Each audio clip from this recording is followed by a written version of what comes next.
Hey guys, Drifter here. Today's commentary is going to be a bit longer than usual because I'm talking about American stereotypes. This video is mostly made for viewers and subscribers in Europe, Southeast Asia, South America, Africa, pretty much anywhere but the United States. But for those of you that do live in the United States, because I know that there's a lot of you, I would recommend that you listen in because I'm going to try to explain some American stereotypes, and in listening to these stereotypes, I absolutely promise you that you'll learn more about yourself and your nation. The gameplay that you're about to see is actually two different gameplays on Dome. Both of them I'm using the USAS, and the second one I actually put a camo on my gun. OMGs, that's a gold camo. In the first game I had the commentator monkey on my shoulder telling me to go for Moabs. I got really close and had a catastrophic Moab fail. In the second game I was mostly just going for the win, but every single person on my team ended up rage quitting, so it was just me, J-Hub, and one other person, and we played 3v6 and came back to win, so the gameplay should be also exciting. Before I get started into the stereotypes, I'd like to mention that the Americans that you see in Southeast Asia, traveling Europe, traveling through Russia, Africa, these other kind of places, are not normal Americans. Normal Americans don't really get an opportunity to travel, and we're going to talk about that later,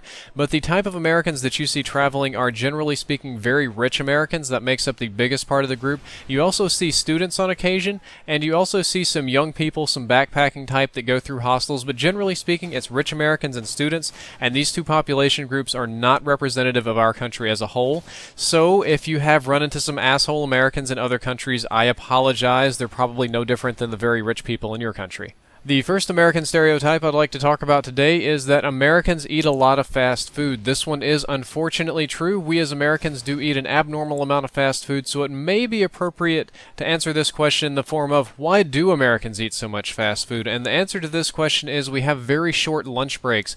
Good jobs will give you a 1-hour lunch break. Average jobs, poor jobs, bad jobs, you might get a 30, 20-minute, 15-minute lunch break. Usually it's somewhere between 30 minutes and an hour long. That's our maximum lunch break. Restaurants usually take a little bit more than an hour to serve food, so fast food is a very good choice there. Also, banks are often only available to people at lunch. Banking hours in this country are 9 a.m. to about 4:30 p.m. or pretty much the times of the day when normal citizens are working. So if you like to pay a visit to your bank, you're probably going to have to do it during your lunch break, which means you're going to have a shorter lunch. So even if you got one of those nice hour-long or, God forbid, hour-and-a-half long lunch breaks, you're going to spend some of that time in the line at the bank. And when you're really pressed for food, fast food is, well, very fast, and it's a good thing. Also, Americans eat a lot of fast food because it is extremely cheap. I've been told that our versions of fast food can actually be somewhat expensive in other countries. Over here, fast food is the absolute cheapest thing you can get. You can pay $2 or $3 and get some abnormally huge hamburger that'll fill up you, or you could just take a $20 bill and go feed your whole family, whereas it might cost a lot of money doing so somewhere else. The next American stereotype I'd like to talk about today is also food related, and it has to do with corn. Why the fuck do Americans eat so much corn? You have corn in everything. You have cornbread, you have high fructose corn syrup, you have corn in your regular bread, you have corn in your rice, you eat corn in everything. Why the hell do you eat so much corn? The answer to this question is twofold. Primarily, corn is actually a very versatile crop. It's easy to grow, easy to take care of, easy to harvest. Once you have corn, you can turn corn into a variety of other things. You can eat it straight, you can turn it into a couple of different kinds of bread, a couple of different kinds of flavors, you can turn it down into a wheat, you can feed it to animals, you can turn it into a sugar, you can do a ton of different things with corn.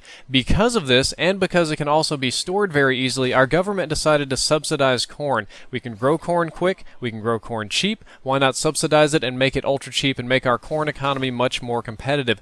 The downside to this is that corn is underpriced, so when people look for sweeteners, the cheapest thing to sweeten food with is corn. The cheapest way to add carbohydrates to food? Corn. The cheapest thing to buy? Fucking corn. So you have a crop that is incredibly cheap, incredibly easy to grow, incredibly easy to store, very versatile, and heavily subsidized. It's a no-brainer why we eat so much corn. It's absolutely not healthy for us to have corn and everything, but it's just so damn cheap.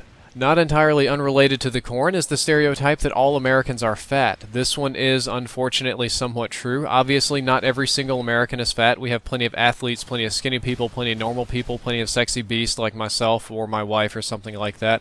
But there are lots and lots of Americans that are overweight. There are several factors to this. Number one is that we have a post-industrial economy. We don't really manufacture. We don't do a lot of physical labor. So a lot of our jobs are office jobs, thinking jobs. There's not a lot of physical activity activity involved in that. Also, our cities are very large and spread out. We don't have a lot of walking cities, so most people have to drive to go to do what they do. And again, a lot of our entertainment doesn't involve physical activity. It's mostly sitting and watching something. So the average American, unless they go out of their way to exercise, gets very, very little exercise. On top of this, the poorest subset of Americans, or even the middle class and the rich, they have the same problem of economics. Our fast food is incredibly cheap because it's so corn-based and because the companies are so efficient. They make huge, huge meals for very, very little amounts of money, and our fast food is way, way cheaper than the vegetables. You could spend 3-4 times as much eating vegetables and fruits and the things you should be eating, or organics, or whatever you want to go with that way, than you would with the fast food. And when a person has to choose what to feed their family, they're going to probably choose the cheapest thing to save money, and that is very, very unfortunate, but it leads to there being lots and lots of fat Americans. Another way that we're stereotyped is that we don't travel. This one is both true and not true. If you say that we don't travel to other countries, that is 100% true. Most Americans will never leave the United States, probably not North America. They may venture to Canada or Mexico or something, but we don't really travel out of country or out of continent very much. However, we travel a lot in country. Many of you probably are from Southeast Asia or Europe watching this video if you're not in the United States, or maybe even Central America, where the countries are significantly smaller than our massive conglomerate of land. United States is right up there with China and Canada and Russia in landmass. Our country is huge. It spans an entire continent from coast to coast.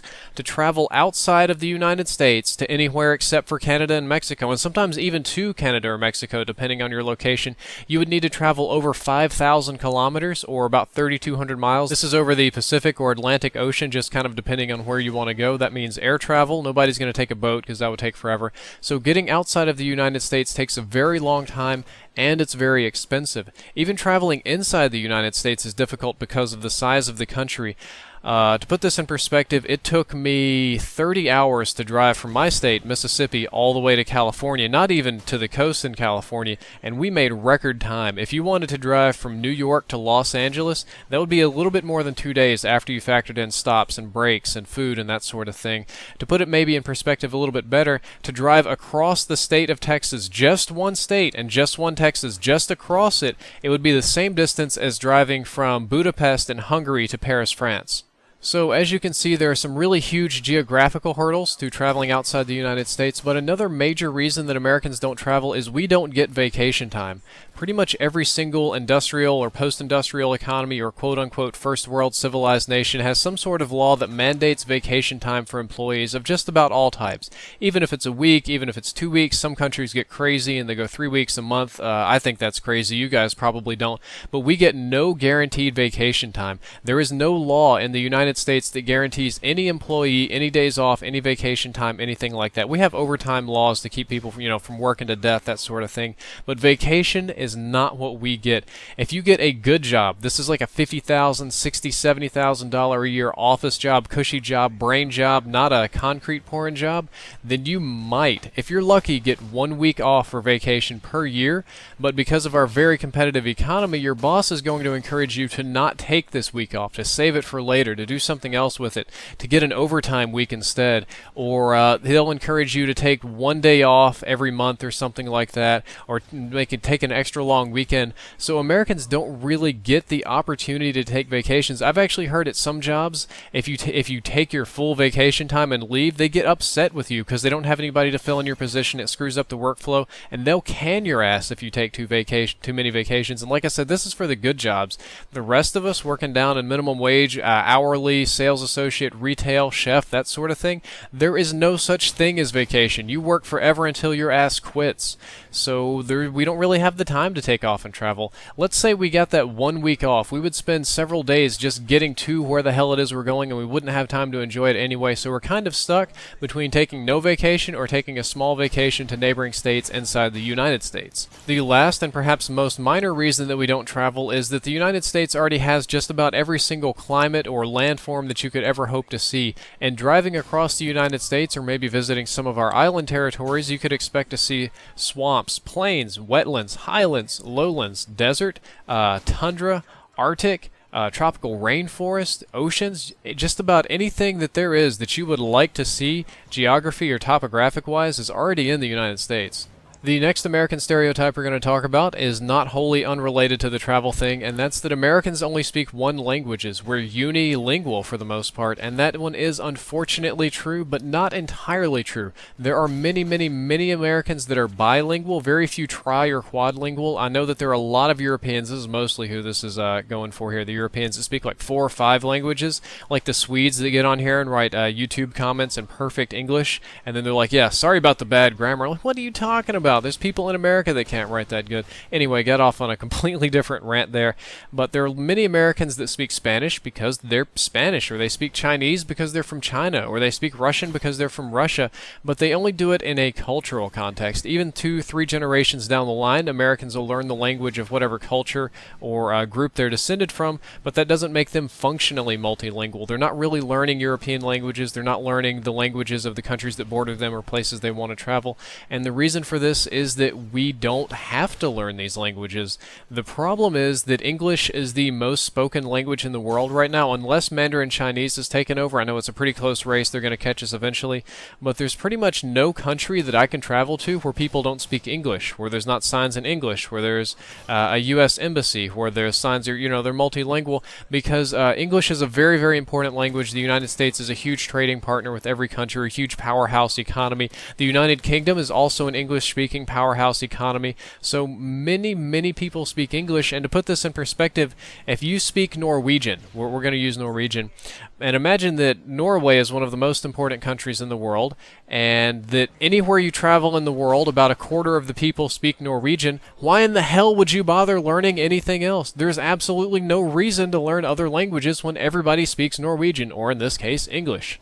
Let me phrase this question in a different way. Let's say that you live in Korea, and in your high school or college classes, you're given the choice to learn a language, any language of your choice, and it's going to affect the rest of your life. What language would you choose? Would you choose to learn Swiss or Russian or Portuguese, or would you choose English or Mandarin Cantonese, countries with bigger economies, more widely spoken languages, such that even if you were traveling in Europe, if you spoke English or if you spoke Chinese, that somebody there would also probably speak this language, even though it's neither of you speak it natively, you both speak it somewhat and you can communicate. It's very, very useful. And probably one of the more important reasons that we don't speak multiple languages, which is very, very sad, is that our primary education system, our, let's say 14, 13 to 18-year-old education system, is not language-centric. Unless you live in the southern United States and you're bordering Mexico, or you go to a very rich sort of school, a private school, one of the wealthier public schools in the nation, they're probably not going to offer any language classes, or not any good language classes. They might offer Spanish, maybe French or something like that, but our language education here is just very poor, and there's not an opportunity to learn these other languages. And the opportunity is also, again, with the need. Why would you spend money teaching kids these languages when they don't need them as much as they need other things like math? Oh God, don't get me started on our math. That makes me want to vomit. One of the things that I hear very frequently said is that Americans boast about their freedom when they're not really that free, that many other countries rank higher than the United States on the Freedom Index. And while this is true, it's a twofold kind of thing. Just like almost everything else I've talked about today, there are many countries that rank higher than us on the Freedom Index. I'm pretty sure that Denmark, Sweden, Norway, all the Scandinavian countries, Canada, I'm pretty sure is higher than us, Singapore, Hong Kong, they all rank higher than us on the Freedom Index. But one of the things we have that few countries on the planet have, as far as I'm aware, correct me if I'm wrong, I might be speaking out of ignorance here, is that we have a negative powers constitution, whereas many other countries have a positive powers constitution. To put this in perspective, most European countries have a positive powers constitution, which means that their constitution and legal framework grants the citizens of that country a list of rights. They list all of your rights in this document, and that's the rights you have. Anything else not on that document is left up to the government. In the United States, it's the exact opposite. We have a list of rights granted to the government, and anything not on that list is left up to the citizenry. And as you can imagine, there's infinitely more things that you can not have on a list than you can write on a list. So our citizenry retains a lot of rights. We have a near infinite freedom of speech here. This is not necessarily true in, well, hardly any country that I can think of that has the same level of freedom of speech. I mean, especially when it comes to hate speech or racist speech or even downright nasty and vulgar things, we protect that speech because we believe that all speech, all expression of ideas should be free to anyone. And that's just kind of how it is. Might not be the best thing in the world. We'll find out in a million billion years when historians look back at our country as a social experiment of sort. I hope a successful one. Another one that I hear all the time is that all Americans are gun nuts. Every single American is a gun-toting, John Wayne, shotgun-shooting motherfucker that will blast you just as soon as look at you, and if you come to America, you better damn well be wearing a bulletproof vest. This is absolutely not true. Most Americans, I would say most Americans own guns, about 60 to 70% of us, the other ones just don't. Many of those are for hunting or sporting. There are definitely some for personal defense and some criminal element. A lot of what is confusing to most people about our gun culture is that why don't we just ban them? Obviously, guns make crime worse. Not that guns increase crime. Crime is endemic of social and economic conditions placed on groups of people, or desire to achieve when you really can't, or something like that. But anyway, guns make crime worse. Would you rather have a robbery at knife point or gun point? Would you rather have somebody jump you with his bare fists, or with a gun? Almost in every situation, you would choose not the gun because it's very, very easy to kill people with a gun. So the guns make the crimes that are happening more dangerous, and it makes law enforcement more jumpy. Our cops get a lot of criticism for drawing fast and shooting people. It is fucking dangerous to be a cop. Imagine if you were a cop in a country where every single person can legally own firearms and not all of them know how to use them properly. Very bad thing, very dangerous thing, and you like being alive. At the end of the day, being alive is way more important than following these motherfucking rules about when to draw your firearms, so cops are very jumpy. They like being alive. Anyway, so why do we own these guns? The simple answer to this is it's a constitutional right, but we should probably look at why it's a constitutional right. Our Constitution was written by people that didn't want to pay taxes to the king in England, or to that parliament, for better speaking, and also it was the revolution was won on the blood of militiamen and frontiersmen that banded together to fight against the British. So, when we wrote our Constitution, we wrote it in such a way that specifically granted citizenry the right to own firearms, so that if need be, if we were invaded by another country, we could very quickly form a militia and go and fight. At the time, this was relegated to muskets. People had no idea, what assault rifles and sniper rifles and submachine guns and that sort of stuff would be. But the idea was that if we were threatened, we could very quickly get our musketmen and our riflemen together and go out and fight. But the Constitution was also written in such a way that allowed citizenry to own weapons to protect against their own government, so that if our government were to become too corrupt, if our government were to become tyrannical, or if our government were to try to interfere with the lives of the citizens in ways that are unethical, immoral, or unjust, that our citizens could band together and defend themselves against their own government. Obviously, our modern small arms and hunting rifles aren't going to stack up against tanks and airplanes and stuff like that. That wasn't something they could foresee at the time, but it would make the job a lot harder. To put this in perspective, if you were to invade America, just, not nuking us or bombing the hell out of us, but if you were to put ground troops in America and try to march them through cities, it would be an absolute nightmare, because tons and tons of people hunt, and every hunting rifle is, or, decent hunting rifle is practically a sniper rifle. Lots and lots of people own guns. It would just, I would just hate doing that. I would rather invade China. At least then I would only have to worry about the Chinese army. Once they're gone, the rest of the billion of them don't have guns. Anyway, and then getting a little bit off topic, but that is another reason that so many of us own guns, is we have a very heavy gun culture. Up until the late 1920s, there were still vast portions of this country that were unexplored, wild territory, the wild, wild west, places where there are absolutely no law. And as I mentioned before, our country's really, really big, and there are places now that are absolutely no law. When I went to California, I stayed in a town of 30,000 people that had two cops in a town of 30,000 people. And these 30,000 people, do you know how they protected themselves? They bought guns. They did it them fucking selves. The country's so big you have to defend yourself against wildlife and animals sometimes when you take a walk. Bears don't give a shit about you. You can't sit there and talk about rights and morality and justice with a bear. It's going to eat you, but it's really nice if you have a big revolver and you shoot the bear in the head or something. I don't think these are the perfect answers. I don't think these are ideal answers, and I certainly hope that I never die by a gunshot, because that's probably going to hurt a lot. But those are some of the reasons that we have guns in this country. There are many, many, many more reasons that I don't want to touch on today. I've burned way too much time on this topic already. Well, that commentary ended up being longer than expected, but I hope that you enjoyed it, and I hope that you learned something. If you'd like for me to talk about anything in particular in the next commentary, just tell me down there in the comments. I read all of them. Just let me know. Maybe you'll be the person to suggest the next topic. Who knows? Drifter out.